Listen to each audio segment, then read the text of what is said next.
Béatrice Barbus est notre invitée. Bonsoir, merci d'être avec nous. Bonsoir. Vous êtes sociologue, vous avez longtemps pratiqué le handball et vous êtes aujourd'hui l'auteur de ce livre qui a pour titre « Du sexisme dans le sport ». C'est aux éditions Anna Moza. Vous avez été, je l'ai dit, la première femme à devenir présidente d'un club professionnel de handball, en l'occurrence l'Union sportive d'Ivry, le club le plus titré de France derrière Montpellier, avec, il me semble, 8 titres de champion de France, contre 9 pour Montpellier. Peut-être d'abord un mot sur la performance de l'équipe de France de handball qui a battu hier soir une grande nation de handball, la Russie, 35-24. Rien ne semble pouvoir arrêter les Bleus. J'avoue très sincèrement que j'ai été profondément contente de voir et heureuse de les voir jouer comme ils ont joué. Ça faisait très longtemps qu'on n'avait pas vu un jeu aussi fluide, etc. Alors dans ces cas-là, on dit souvent que c'est parce qu'il n'y a pas un adversaire très fort. Ouais. Mais très sincèrement, je crois que tout le monde a été bluffé hier par leur niveau, surtout par le fait que les jeunes, les tout jeunes, là, Nedim, Rémélie, Quentin Mahé,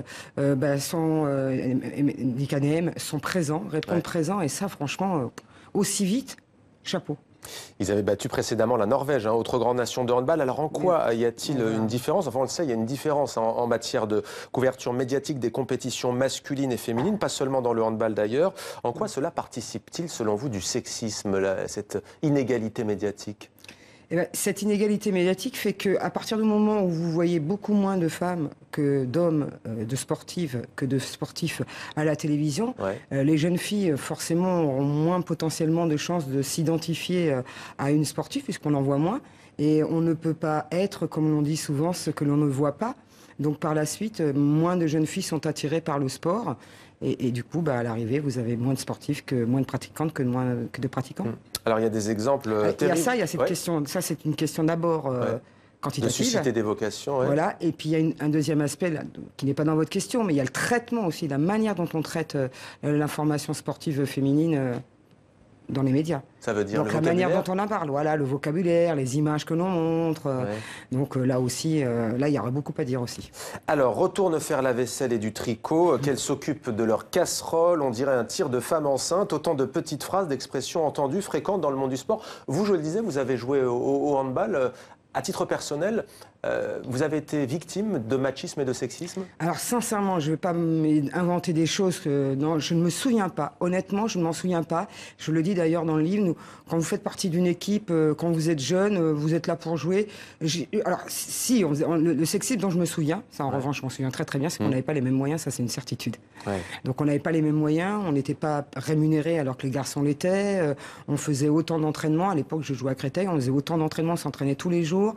Mais on n'avait pas le droit aux mêmes moyens ni à la même logistique. Alors vous décryptez donc l'ancrage du sexisme dans le milieu sportif en vous appuyant, on vient de le voir, sur votre expérience, sur des exemples concrets. Vous êtes membre du conseil d'administration de la Fédération française de handball, au sein duquel d'ailleurs vous travaillez sur un plan de féminisation nationale. Comment lutter contre les stéréotypes ? C'est une question importante, effectivement, parce que c'est le nerf de la guerre. Ça va être ça, le nerf de la guerre. Donc, comment lutter contre ça? Eh bien, d'abord, il faut commencer par sensibiliser le maximum de personnes à la question des stéréotypes de genre, parce qu'en fait, on s'aperçoit qu'il y a plein de gens qui ne savent pas ce que c'est. Et quand bien même on sait ce que c'est, il y a beaucoup de personnes qui ne savent pas les identifier dans leur comportement, dans leurs mots, sur des affiches, dans des médias. Sensibiliser les femmes et les sportives elles-mêmes, parce que d'ailleurs c'est intéressant. Les deux, vous tout à fait. Vous le dites dans ce livre, il y a des sportives, enfin vous citez en tous les cas, une personne qui dit celles qui sont soucieuses de marquer leur appartenance au genre féminin tendent à accentuer certains signes de reconnaissance, tenue érotisée, maillot moulant, body échancré, ongles exagérément peints, ostensiblement allongés. Il est notamment question des volleyeuses. Oui, c'est d'ailleurs d'autres sociologues que moi, Catherine Louveau, Christine Menson, mais notamment Catherine Louveau, là en l'occurrence, qui montrent que parfois les filles, les sportives ont tendance à se surféminiser, donc à montrer de manière très ostentatoire le fait qu'elles appartiennent bien au genre féminin. Donc par des attributs que l'on voit visibles, donc se faire les ongles, bien s'apprêter, les cheveux, etc. Et c'est rigolo de voir que même au niveau, je suis sûr que si on mettait des images de sportifs des années 70-80 à mon époque et d'aujourd'hui, on n'avait pas cette pression, nous, là, sur les épaules. Au contraire, je me souviens d'une femme, et celles qui font du handball s'en souviennent encore, qui était demi-centre, a gagné et qui se maquillait. Et je me souviens qu'à l'époque, on la chambrait, on se moquait d'elle. Alors qu'aujourd'hui, c'est plutôt l'inverse. qui se passe. Donc cette survalorisation, elle va au bout du compte, in fine, comme vous l'avez dit dans votre question, à l'encontre de la place collective des femmes, parce que ça cultive l'idée selon laquelle nous devons toujours être très apprêtés, surtout quand on fait du sport. Alors, quand on fait du Juste sport, en un mot pour finir, est-ce qu'il y a un pays modèle en la matière? ça dépend des sports. Il y a des sports qui... Et combien même? Non, il n'y a pas de pays modèle véritablement. On pourrait dire les pays scandinaves peut-être, où la situation est quand même... Donc la Norvège... Ils sont décidément toujours le modèle en économie, en sport. Les pays scandinaves sont souvent le modèle en matière d'égalité hommes-femmes, oui, absolument. Merci beaucoup Béatrice Merci à vous Barbus pour votre invitation. du sexisme dans le sport, édition Anna Moza. Merci à vous. Merci à vous.